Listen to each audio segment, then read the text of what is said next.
Hola a todos. En este nuevo tema lo que vamos a desarrollar son cuáles son los factores que están implícitos o explícitos en la relación de enseñanza-aprendizaje. Por lo cual, el primer punto que vamos a analizar son en dónde ocurren los aprendizajes. Eh, a esto le vamos a llamar ambientes de aprendizaje. Hay dos tipos de ambientes y normalmente ustedes están situados en uno, pero como veíamos en el tema número uno, el proceso de enseñanza-aprendizaje no solamente se da en lugares como las escuelas. Hay muchísimos otros lugares en donde como psicólogos educativos pudiéramos entrar o involucrarnos en proyectos. No solamente la escuela educa en el sentido de la enseñanza. No solamente ocurre ahí la enseñanza puede ocurrir en otros contextos, en otros ambientes. Hoy vamos a detallar la parte más general de lo que habíamos visto. Si teníamos este diagrama aquí dibujado a mano alzada, entre el mediador y el aprendiz, como habíamos visto, es una relación cuyo mediador pues tiene un objetivo implícito que también piensa medir o corroborar, mientras el aprendiz pues pudiera o no tener una disposición para ello. Lo que nosotros vamos a analizar es el factor más amplio de todo esto, que es lo que encuadra o lo que enmarca el proceso del mediador y el aprendizaje. Vamos a empezar como de la parte más externa del proceso, centrándonos en lo que aquí sería el cuadro. Es decir, es preguntarnos en dónde ocurre el aprendizaje o dónde va a ocurrir. Aquí faltó un signo de admiración. Pero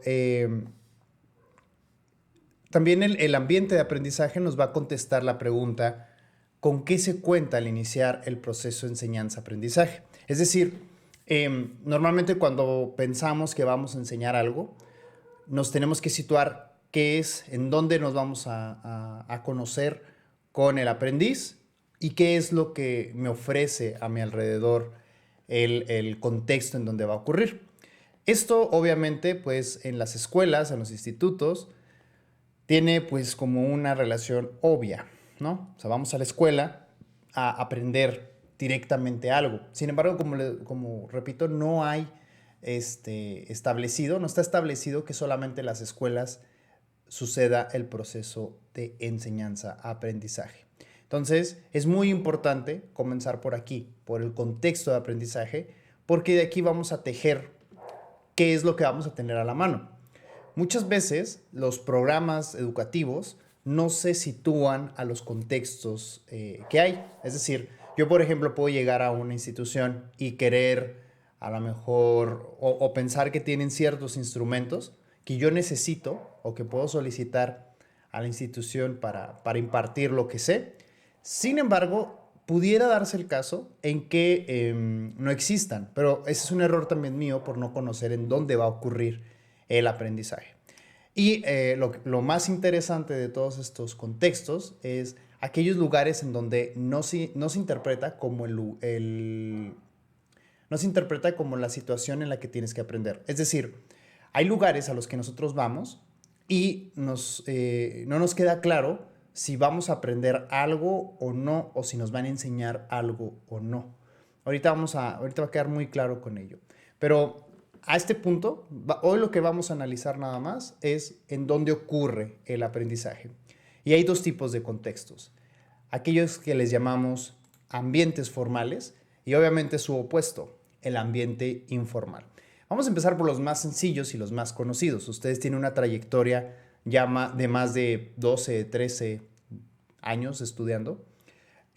No se pone uno a pensar el tiempo que lleva sentado en la relación de aprendiz junto a muchísimos mediadores. Bueno, ¿qué es un ambiente formal? Recuerden cuando escuchen la palabra formal, quiere decir que está establecido, que queda claro, que nadie tiene duda de ello. ¿Ok? Y que incluso alrededor hay elementos para interpretar eso. Si yo les pongo fotografías de salones y hay un pizarrón, ¿ok?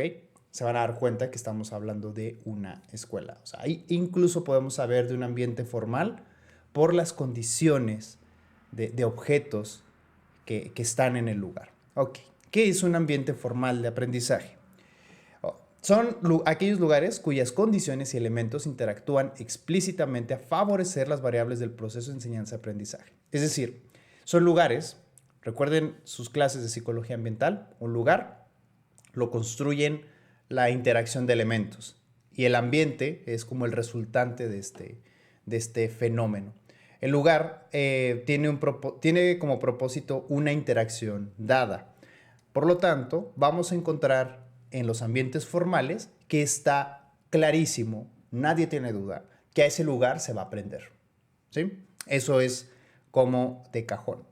Y no solamente eso, la intención de los que lo ocupan, el mediador y el aprendiz, no solamente tienen claro a lo que van, sino más bien todo lo que está alrededor o todo lo que está dentro de ese lugar favorece a que suceda la enseñanza y el aprendizaje. Es decir, tenemos muchas variables bajo el control para asegurar que eso suceda.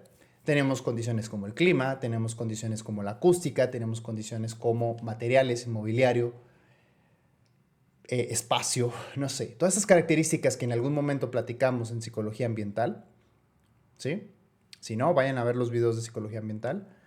Todos esos fenómenos que permiten que ocurra o que facilite este fenómeno, pues bueno, van a quedar como muy, muy claros en la presencia o en el uso de estos instrumentos.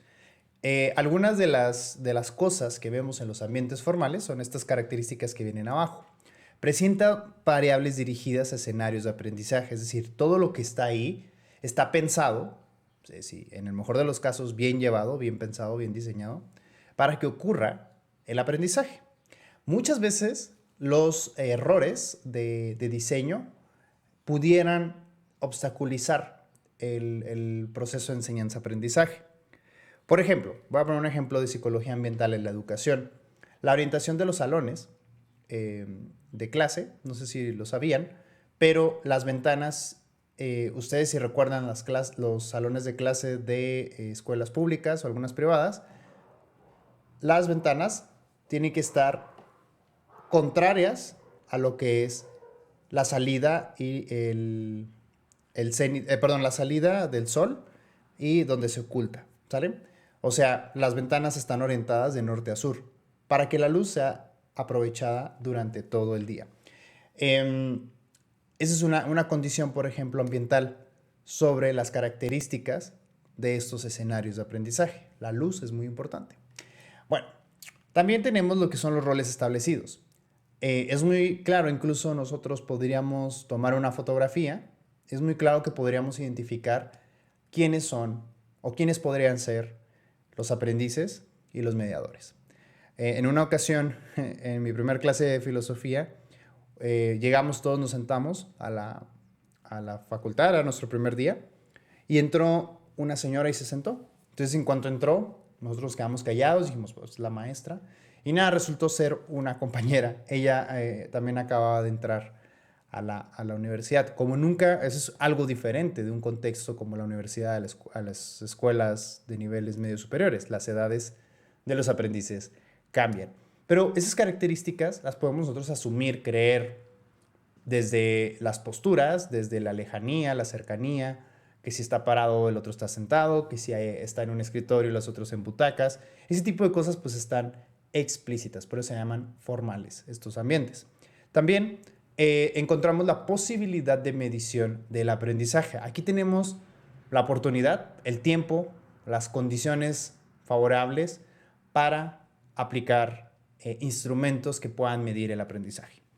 Lo que ustedes conocen como evaluaciones pues son en un cierto periodo, bajo ciertas condiciones, con un cierto ritmo, y así los docentes, en el caso de las escuelas, pues nos damos cuenta de que está ocurriendo el aprendizaje. Recuerden, si un aprendizaje no es medido, no estamos hablando de un proceso enseñanza-aprendizaje. Bien, ¿qué características tienen los ambientes los ambientes formales? Bueno, primero, hay una disposición, el factor o la variable del aprendiz está más del lado a que ocurre el aprendizaje. tiene una disposición, aunque no quiera, no le guste la materia o no le guste estudiar, aprender, lo que sea, está ahí porque tiene que cursarlo. Entonces ya eso lo mete en el cajón de tener disposición a aprender. Entonces es la mejor condición para un maestro, ¿sí? O un docente o un mediador, mejor dicho. Como estos son escenarios formales, pues, estoy pensando en una escuela necesariamente. Pero el aprendiz en estas condiciones pues es lo mejor que le puede pasar a un mediador, ¿no? Que el aprendiz tenga disposición. En estos contextos, aunque tengas que pasar una materia que no te guste, hay algo que tú tienes que ofrecer al mediador para que logre su trabajo. Bueno, el rol del mediador, como está explícito, que es el que tiene que enseñar, pues le da cierta autoridad, guía o no sé si respeto o cierta idea de que él es el que nos va a conducir al objetivo de aprendizaje, ¿sí? Lo requerimos para aprender, ¿no? Entonces hay un reconocimiento del mediador como algo importante en el ambiente. Eso no va a ocurrir en los informales. Hay un objetivo establecido. Como hemos visto, el aprendizaje va dirigido a algo. Cuando ustedes toman una materia, está marcado hacia dónde va. ¿Sí? Hacia dónde va, cuál es el objetivo de lo que debe ocurrir durante todo el semestre, en el caso de los cursos.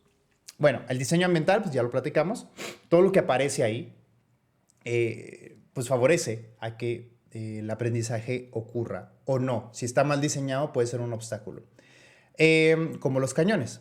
Yo les he platicado muchísimo de los análisis que me aventé entre dos escuelas del uso de los cañones, ¿no? Eso me tocó hacerlo en una escuela de enfermería y en la escuela de psicología en las que ustedes estudian. Y bueno, lo que encontré es que fue terrible el uso es terrible el uso de los cañones. Tiene efectos contrarios, ¿no? Si el diseño está bien pensado, va a favorecer al aprendizaje, si no, puede haber factores que no. Materiales complejos in situ. Esto tiene unas características interesantes. En los ambientes formales pudieran tener algo, un objeto o libros, etcétera, que podamos encontrar en el propio ambiente. Puede haber a lo mejor un librero, puede haber un estante, puede haber modelos de no sé qué, puede haber un esqueleto, no sé. Esos son materiales complejos que están en el lugar. Eso significa in situ.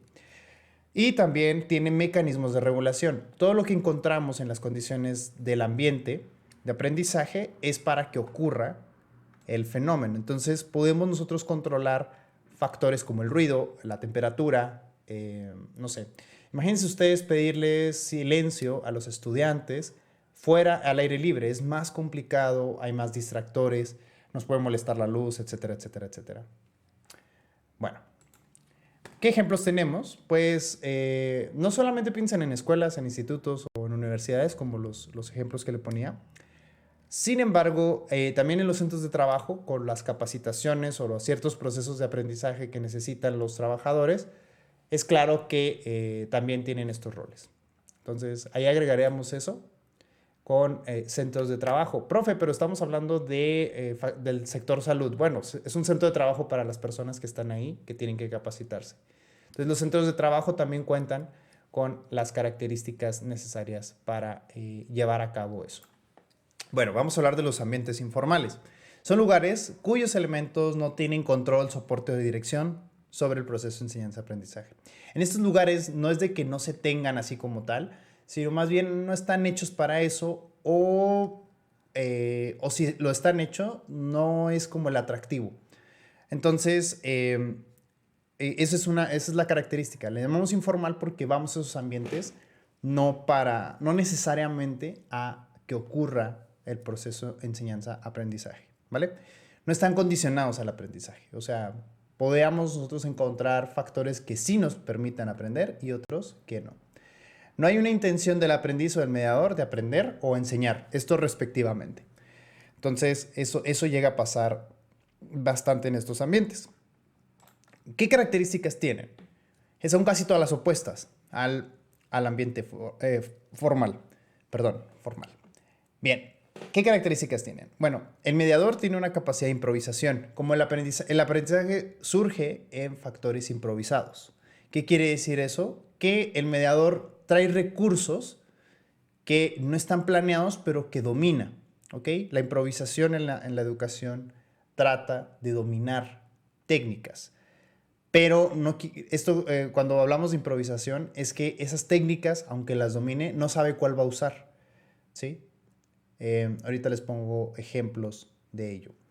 Hay una indisposición volátil del aprendiz. El aprendiz puede querer o no aprender, como son lugares en los que no está establecido si es o no la forma de lo que se va a buscar, pues bueno, eso se vuelve un problema muy grande porque pudiera no estar enganchado el aprendiz. Ahora, aquí el mediador debería de enfocarse en el aprendiz para que se interese por que ocurra el aprendizaje. También hay una dificultad en medir el aprendizaje. Aquí tenemos varios factores que no nos permiten darnos cuenta si ocurrió el aprendizaje, pero sí les voy a pedir que piensen en factores siempre de medición de aprendizaje, si no, nuestro trabajo está incompleto. Bien, falta de mecanismos de autorregulación, lo que les decía en el otro. Aquí, como los ambientes no están hechos para esas condiciones, vamos a encontrar características que pudieran no mediar el proceso de aprendizaje. Es decir, vamos a encontrar ruido, vamos a encontrar factores de distracción. El propio interés del aprendiz puede estar favorecido a un mecanismo de autorregulación. Por ejemplo, en un ambiente formal, un estudiante puede estar distraído o yo le puedo preguntar algo, ¿no? Sí, puede pasar. Y si la persona no contesta, puede haber como una reprimenda, ¿no? Es decir, hey, vuelve a clase o no sé, ¿no? Salte, voy a tomar agua, distráete un poco, porque no estás aquí, ¿no? Nos llega a pasar bastante. Esto es lo padre de las clases en línea, que las distracciones pues se puede compensar, ¿no?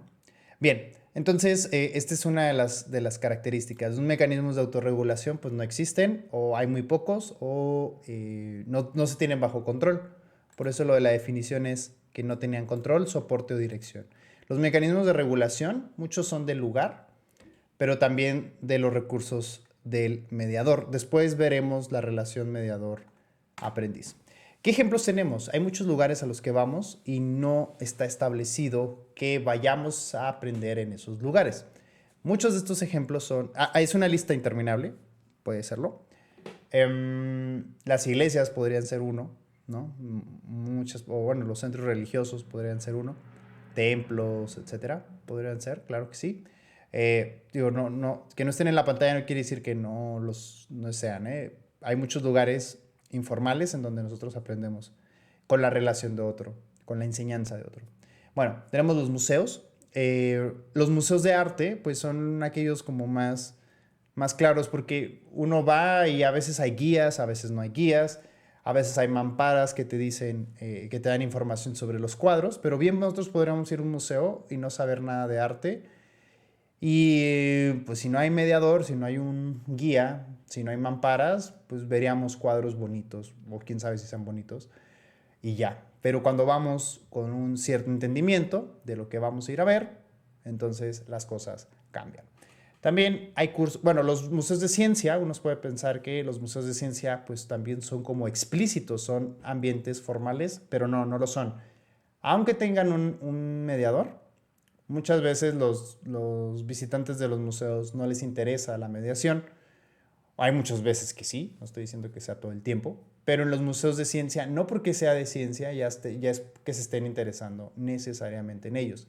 Es informal, porque a los museos pues vamos como a contemplar cosas, a aprender, pero no es el propósito principal, no vamos con una intención así de, quiero aprender sobre esto, ¿no? Te llevas datos interesantes, te llevas, no sé, puntos, pero los mediadores están capacitados, los guías, si están capacitados, se pueden convertir en mediadores, porque sí están a cargo de procesos de enseñanza. Luego tenemos los cursos extracurriculares, cursos en escuelas que no contemplen el programa o un contenido como tal. Puede haber a lo mejor un curso de danza, de artes marciales, cosas así, algo que no tenga como un programa establecido. Quien lo da puede tener un programa que enseñar, un programa como informal o improvisado, ¿sale? De lo que haga falta para enseñar. Y pues eso pasa bastante. Pintura, arte, no sé, cosas de ese tipo podrían entrar ahí. Cocina. Instituciones de salud. En las instituciones de salud, muchos del personal que está ahí se encarga de procesos de enseñanza. Entonces, también los deberíamos de contemplar, sobre todo con este fenómeno que le llamamos psicoeducación, como lo veíamos en el tema número 1. Proyectos ciudadanos. De parte del gobierno, hay una parte pues, educativa, en donde los ciudadanos pues, se van formando también con procesos de enseñanza. Entonces puede haber proyectos ciudadanos como en centros comunitarios, como en dependencias de gobierno explícitas, que pues estén interesados en que los ciudadanos hagan algo y mejor en su ambiente, de donde viven, su comunidad o su participación como pueblo. Un ejemplo de esto es estas campañas de separación de basura. Digo, no pasa mucho en nuestro país porque hay una cultura muy baja en ecología, pero es muy común que hagan campañas de enseñar a la sociedad a separar la basura en orgánica y orgánica, e inorgánica, perdón, para, pues para tener unas mejores condiciones de salud o de sanidad en nuestros barrios, ¿vale? Entonces, a veces estos proyectos están encaminados ahí y de hecho son bien pagados. Las habilidades dirigidas al ocio, hay veces que no, y eso pasa mucho en psicoterapia. Muchas veces esto se sale de la psicoterapia porque pues no se sabe muchas personas divertir o pasar un tiempo de esparcimiento o de placer. Y pues bueno, hay veces que aprendemos o sentimos terapéutico, sentimos que aprendemos cuando tenemos una actividad de tiempo libre, como el ejercicio, como el jugar, lo que sea, la lectura recreativa, grupos de redacción, grupos de, no sé, lo que sea, ¿no? Es muy común en otras culturas que muchas personas se junten a escribir y a compartir sus novelas y sus cuentos y cosas así. También en la salud física nosotros encontramos pautas de aprendizaje. Vamos a un gimnasio, por ejemplo, y la persona que nos trata, nos entrena, pues nos da de su conocimiento y pudiera utilizar algunas técnicas de educación para seguir sus pautas. Entonces, esos podrían ser algunos ejemplos de ambientes formales e informales. Entonces, como les decía, los ambientes formales e informales son como esta cara dual de las condiciones en las que empezamos nuestro aprendizaje. Como recomendación, siempre que vayan ustedes a hacer un programa educativo o vayan a dar alguna clase o algún curso, vayan y conozcan el ambiente porque pudiera jugarles en contra muchos de los factores que están ahí si ustedes no los conocen previamente. Bueno, por hoy es todo el tema. Los veo más tarde y que estén bien. Chau, chau.